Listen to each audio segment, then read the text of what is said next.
Hello friends, എല്ലാവർക്കും നമസ്കാരം. എല്ലാവരും കാത്തിരിക്കുന്ന നിങ്ങളുടെ പുതുപുത്തൻ വിശേഷത്തിലേക്ക് ഏവർക്കും സ്വാഗതം. ഞാൻ നിങ്ങളുടെ സ്വന്തം ശേരിയാണ്. നിങ്ങൾക്ക് ഇഷ്ടപ്പെട്ട എല്ലാ കഥകളുമായിട്ട് ഞാൻ വന്നിട്ടുണ്ട്. അപ്പോൾ നമുക്ക് നോക്കാം എന്തൊക്കെയാണ് നാളത്തെ വിശേഷങ്ങൾ, എന്തൊക്കെയാണ് ഗൗതത്തിൻ്റെയും നന്ദയുടെയും പിങ്കിയുടെയൊക്കെ ജീവിതത്തിൽ നാളെ സംഭവിക്കാൻ പോകുന്നത് എന്ന്. അപ്പോൾ ഇന്നത്തെ എപ്പിസോഡ് നമ്മൾ കണ്ട് അവസാനിപ്പിക്കുന്ന സമയത്ത് നന്ദയ്ക്കൊരു വൃത്തികെട്ട കൂട്ടുകാരിയുണ്ട്. പിങ്കിക്ക്. കാരണം നന്ദയെ ഒരു കാലത്ത് ഒരു സമയത്ത് നന്ദയെ സഹായിക്കാനായിട്ട് വാടക വീടെടുത്ത് കൊടുക്കുകയൊക്കെ ചെയ്തതാണ്.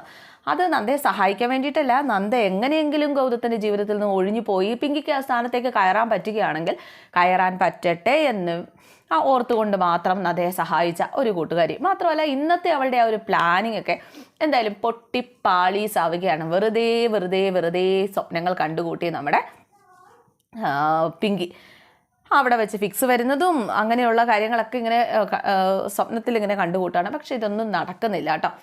പിന്നെ നമ്മുടെ ഈ ഒരു കാര്യങ്ങളൊക്കെ, അതായത് ഈ ഔട്ടിങ്ങിന് നാളെ പുറത്തേക്കൊക്കെ പോകണമെങ്കിൽ അല്ലെങ്കിൽ കൂടുതൽ പിങ്കിയിലേക്ക് ഗൗതം അടുക്കണമെങ്കിൽ, അല്ലെങ്കിൽ ഗൗതത്തിനോട് കൂടുതൽ പിങ്കിക്ക് അടുക്കണമെങ്കിൽ ഒരു വിശ്വാസം വേണം. ഇപ്പോൾ ശരിക്കും ഗൗതത്തിനെ തട്ടിയെടുക്കാൻ നടക്കുന്ന ഒരു രാക്ഷസിയായിട്ടാണ് ഒരു പക്ഷേ ഗൗതം നിന്നെ കാണുന്നത് പോലും എന്നൊക്കെ ഇങ്ങനെ പറയുക. അപ്പോൾ അങ്ങനെയൊന്നും പറയില്ല, എനിക്ക് ചിന്തിക്കാൻ പോലും പറ്റുന്നില്ല എൻ്റെ ഗൗതം എന്നെ അങ്ങനെയാണ് കാണുന്നതെന്നൊന്നും.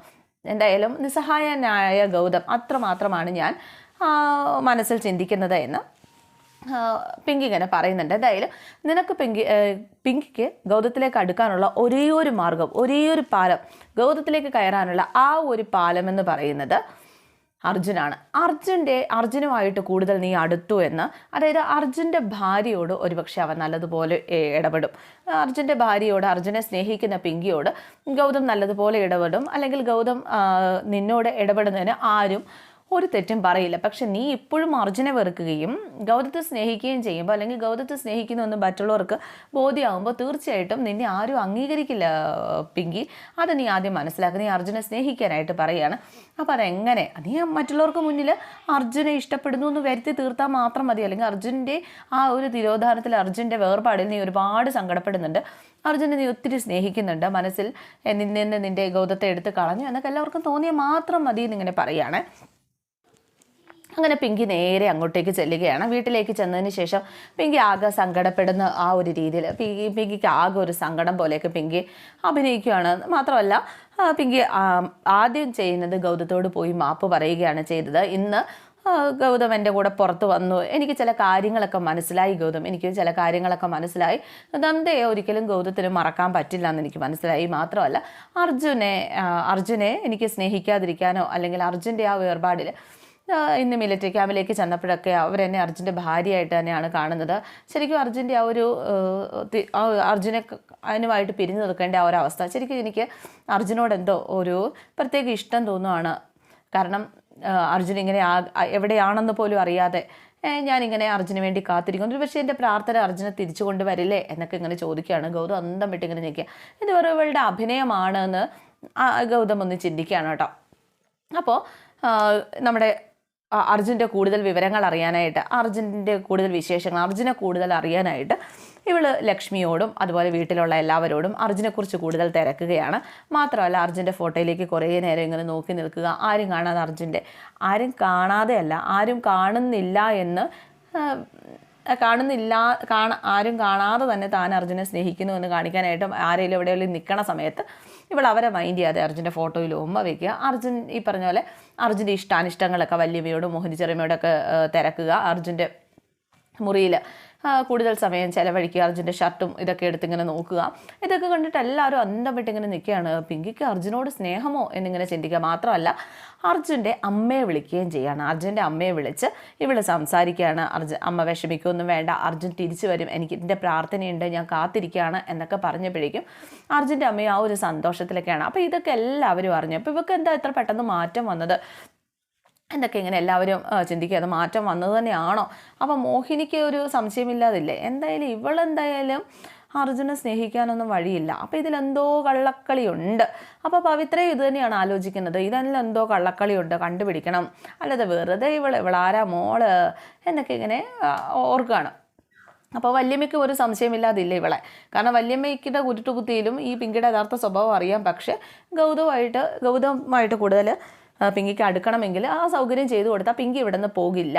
അത് നന്ദയ്ക്കൊരു അടിയാണ്, അതുപോലെ തന്നെ പിങ്കിയുടെ സ്വത്തുക്കളും കിട്ടും. ഇതിന് വേണ്ടിയിട്ട് സ്വാർത്ഥ ചിന്തയോടെ നമ്മുടെ വല്യമ്മ ചെയ്തു കൂട്ടുന്ന കുറേ കുഞ്ഞായ്മകളാണ് ഈ ഇതിനകത്ത് ഉള്ളതൊക്കെ. എന്തായാലും അങ്ങനെ വല്യമ്മയോട് ഇവളൊരാഗ്രഹം പറയുകയാണ്, എനിക്ക് അവിടെ പോകണം, ഈ മിലിറ്ററി ക്യാമ്പിൽ അവൻ ഉണ്ടായിരുന്ന സ്ഥലത്ത്, അർജുൻ ഉണ്ടായിരുന്ന സ്ഥലത്ത് എനിക്ക് പോകണം. എനിക്ക് എന്താണ് അർജുന് സത്യത്തിൽ സംഭവിച്ചതെന്ന് എനിക്ക് അറിയണം. അർജുനെ എനിക്ക് തിരിച്ചു കൊണ്ടുവരണം. അർജുൻ എവിടെയെങ്കിലും ഉണ്ടെങ്കിൽ എനിക്ക് തിരിച്ചു കൊണ്ടുവരണം. അർജുനെക്കുറിച്ച് എനിക്ക് കൂടുതൽ അറിയണം. എനിക്ക് അവിടെ വരെ പോകണം വല്യമ്മേ എന്നൊക്കെ ഇങ്ങനെ പറയുകയാണ്. അപ്പോൾ പിങ്കിയുടെ ഒരു മാറ്റം ശരിക്കും അന്തം വിട്ട് നോക്കുകയാണ്. ലക്ഷ്മിയാണെങ്കിലും ലക്ഷ്മിക്കൊക്കെ ഒത്തിരി സന്തോഷമായിട്ടോ പിങ്കി ഇങ്ങനെ മാറിയില്ല. പക്ഷേ അവനങ്ങോട്ട് വിശ്വാസം വരുന്നില്ല നമ്മുടെ ഗൗതത്തിന്. അപ്പോൾ ഗൗതം ലക്ഷ്മിയോട് ഇങ്ങനെ ചോദിക്കുന്നുണ്ട്, പിങ്കി പറയുന്നതൊക്കെ സത്യമാണെന്ന് തോന്നണുണ്ടോ? പിങ്കിക്ക് എന്തായാലും വലിയ താല്പര്യമൊന്നും ഉള്ളതല്ല അർജുനെ. അപ്പോൾ പിങ്കി ഇങ്ങനെയൊക്കെ ചെയ്യുന്നുണ്ടെങ്കിൽ അതിന് പിന്നിൽ എന്തെങ്കിലും കാരണം ഉണ്ടാകും എന്നൊക്കെ പറഞ്ഞപ്പോഴേക്കും അതൊന്നും അല്ല, നീയും നന്ദയും തമ്മിലുള്ള സ്നേഹമൊക്കെ കണ്ടു കഴിഞ്ഞപ്പോഴേക്കും അവൾക്ക് മനസ്സിലായി. മാത്രമല്ല നീ അവളെ അവഗണിക്കുകയും ചെയ്തല്ലോ. അപ്പോൾ അവൾക്ക് മനസ്സിലായി അർജുനെ സ്നേഹിക്കാതിരിക്കാൻ കഴിയില്ല എന്ന്. അങ്ങനെ ഒരുപക്ഷെ അവൾ അർജുനെ സ്നേഹിച്ച് തുടങ്ങിയതായിരിക്കാം. അപ്പോഴേക്കും അവൻ പറഞ്ഞേ എനിക്ക് തോന്നണില്ല എന്നിങ്ങനെ പറയുകയാണ്. അപ്പോഴേക്കും എന്തായാലും നീ ഒരു കാര്യം ചെയ്യുക, അവളെയും കൊണ്ട് മിലിറ്ററി ക്യാമ്പിലേക്ക് എന്തായാലും അർജുനെ തേടി കണ്ടുപിടിക്കുക എന്നുള്ളത് അവളുടെ ഏറ്റവും വലിയ ആഗ്രഹമാണ് എന്നാണ് ഇപ്പോൾ പറയുന്നത്. എന്തായാലും അങ്ങനെ ഒരു മാറ്റം സംഭവിച്ചിട്ടുണ്ടെങ്കിൽ അത് നല്ലതിനാണ്. അപ്പോൾ പിങ്കിയും പറയുന്നുണ്ട്, പിങ്കിയുടെ ജീവിതത്തിൽ പല മാറ്റങ്ങളും ഇനി സംഭവിക്കുന്ന അവൾ പറയുന്നുണ്ട് എന്ന് ഗൗതം പറയുകയാണ്. എന്തായാലും അർജുനെക്കുറിച്ചും ഗൗതത്തെ ഒരു സഹോദരൻ്റെ സ്ഥാനത്താണ് താൻ കാണുന്നത് എന്നൊക്കെ ഗൗതത്തോട് ഇങ്ങനെ പറയുകയൊക്കെ ചെയ്യുമ്പോഴേക്കും ഗൗതവും വിശ്വസിക്കുകയാണ്, പോകാൻ തയ്യാറാവുകയാണ് മിലിറ്ററി ക്യാമ്പിലേക്കും കൂടുതൽ കാര്യങ്ങൾ അന്വേഷിക്കാൻ വേണ്ടിയിട്ടും ഒക്കെ പോകാം. മാത്രമല്ല ഒരു പേപ്പേഴ്സിൽ ഒപ്പിട്ട് കൊടുക്കാനുണ്ടായിരുന്നല്ലോ, അപ്പോൾ ആ ഒരു കാര്യത്തിനൊക്കെ വേണ്ടിയിട്ട് പോകാനായിട്ട് തയ്യാറാവുകയാണ്.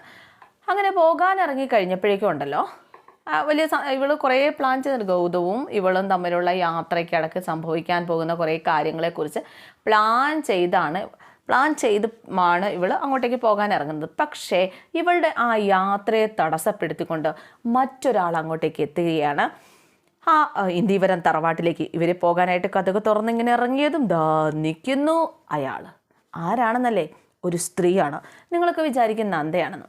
നോ, നന്ദയല്ല, നമ്മുടെ അർജുൻ്റെ അമ്മയാണ്. അർജുൻ്റെ അമ്മ വന്നിട്ട് ഇനിയിപ്പോൾ എങ്ങോട്ടും പോകേണ്ട ആവശ്യമില്ല, അവൻ ജീവിച്ചിരിപ്പുണ്ടോ എന്നുള്ളതിന് ചില തെളിവുകളും കാര്യങ്ങളൊക്കെ കിട്ടിയിട്ടുണ്ട്. മാത്രമല്ല മിലിറ്ററി ക്യാമ്പിലേക്ക് ഞങ്ങൾ വഴി അന്വേഷണവും ഒക്കെ നടത്തിയിരുന്നു. അവിടുന്ന് പട്ടാളക്കാരും കാര്യങ്ങളൊക്കെ വന്നിട്ട് കുറേ ഓഫീസേഴ്സ് വന്നിട്ട് അവൻ്റെ ഡീറ്റെയിൽസും കാര്യങ്ങളൊക്കെ തന്നിട്ടുണ്ട് എന്നൊക്കെ ഇങ്ങനെ പറയുകയാണ്. അപ്പോൾ അവൻ എന്ത് സംഭവിച്ചു എന്ന് പറഞ്ഞാൽ അവൻ മരിച്ചിട്ടില്ല എന്നൊരിത് വന്നു. പക്ഷേ അവൻ എവിടെയാണെന്ന് അറിയില്ല, മരിച്ചിട്ടില്ല എന്നും ഒക്കെ ഒരിത് വന്നു. അപ്പോൾ എൻ്റെ കുഞ്ഞ് ജീവിച്ചിരിപ്പുണ്ട് എന്ന് പറഞ്ഞ്, മാത്രമല്ല നീ വിളിച്ചത് കൊണ്ടാണ് ഞാൻ ഇങ്ങോട്ടേക്ക് വന്നത്, ഒരു കാര്യം ചെയ്യുമ്പോൾ വേണമെങ്കിൽ നമുക്ക് 2 പേർക്കും കൂടി മിലിറ്ററി ക്യാമ്പിലേക്ക് പോകാം എന്നൊക്കെ പറഞ്ഞു കഴിഞ്ഞപ്പോഴേക്കും സ്വാഹ, ഇനി എന്നെ കാണിക്കാൻ പോണതാ. അതായത് ഈ ഗൗതത്തിൻ്റെയും പിങ്കിയുടെയും ഒപ്പം ഈ തള്ളേനെ കൂടെ കൊണ്ടാനാണ്, പിന്നെ പോകേണ്ട കാര്യമുണ്ടോ? അവസാനം ഇതൊക്കെ അറിഞ്ഞെങ്കിൽ പിന്നെ പോകേണ്ട കാര്യമില്ലല്ലോ എന്നിങ്ങനെ പറയുകയാണ്. എന്നാൽ പോകണ്ടെന്ന് തന്നെ നമ്മുടെ പിങ്കി തീരുമാനിക്കുകയാണ്. പിങ്കിക്ക് ആ തള്ളയോട് കൊട്ട കലിപ്പാണ് കേട്ടോ. കാരണം ആ തള്ള കാരണമാണ്. പിങ്കിക്കാണെങ്കിൽ കുറേ ഏലസും കാര്യങ്ങളൊക്കെ ആയിട്ടാണ് ഈ പുള്ളിക്കാരി വന്നിരിക്കുന്നത്. എന്തായാലും വേറെ നിർവാഹമില്ല, ഇരുന്ന് കൊടുക്കുകയെ നിവർത്തിയുള്ളൂ പിങ്കിക്ക്. അങ്ങനെ പിങ്കിയെ ആ പുള്ളിക്കാരിയുടെ മുമ്പിൽ സ്നേഹം അഭിനയിച്ചൊക്കെ ഇരിക്കുകയാണ്. അപ്പോൾ ഇതൊക്കെയാണ് നാളത്തെ വിശേഷം. എല്ലാവർക്കും ഇഷ്ടമായി എന്ന് വിചാരിക്കുക. നമ്മുടെ നയനയുടെ ആദർശിൻ്റെ കഥയായിട്ട് ഞാൻ ഉടൻ വരുന്നുണ്ട്, കാത്തിരിക്കുക. സിയോഗി, താങ്ക് യു.